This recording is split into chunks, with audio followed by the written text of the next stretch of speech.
Assalamualaikum warahmatullahi wabarakatuh. Kami dari kelompok 3, kelas 11 IPS 4, yang beranggotakan saya Raja Muhammad Triwijaya, Rahma Nur Ajijah, dan Wahid Nur Hidayat. Kami di sini akan menjelaskan tentang kultur stel-stel. Baik, pengertian kultur stel-stel atau sistem tanam paksa adalah peraturan yang dikeluarkan oleh Gubernur Jenderal Johannes van der Bos pada tahun 1830 yang mewajibkan setiap desa menyisihkan sebagian tanahnya atau 20% untuk ditanami komoditas ekspor khususnya kopi, teh, tarun atau nila dan lain-lain. Aturan-aturan sistem tanam paksa antara lain: 1. Penduduk desa yang memiliki tanah diminta menyediakan 1/5 dari tanahnya untuk ditanami tanaman yang laku di pasar dunia. Tanah yang disediakan bebas dari pajak.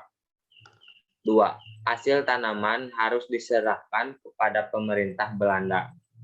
Apabila harganya melebihi pembayaran pajak, maka selebihnya akan dikembalikan kepada petani. 3. Waktu untuk menanam tidak boleh lebih dari untuk menanam padi.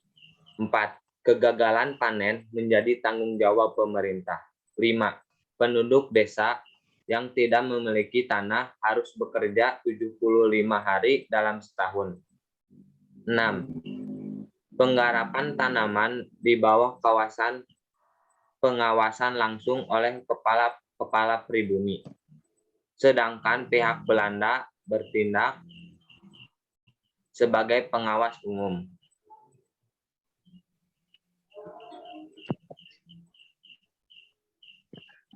Pelaksanaan sistem tanam paksa. Pada praktiknya, peraturan itu dapat dikatakan tidak berarti karena seluruh wilayah pertanian wajib ditanami tanaman ekspor dan hasilnya yang diserahkan kepada pemerintah Belanda. Wilayah yang digunakan untuk praktik kultur stel-sel pun tetap dikenakan pajak. Warga yang ditak memiliki lahan pertanian wajib bekerja selama setahun penuh di pertanian.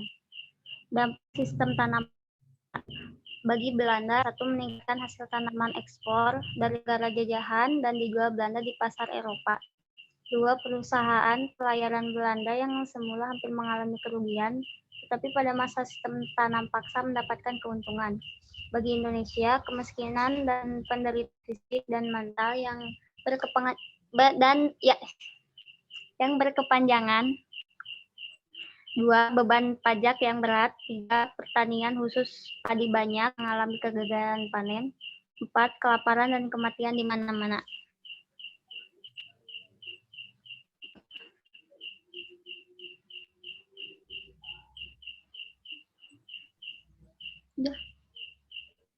Tokoh penentang tanam paksa. Dowes Dekker pada tahun 1820 sampai 1887. Kedua, Baron van Hoevel pada tahun 1812 sampai 1870. Ketiga, Prinsen van der Voort pada tahun 1822 sampai 1902.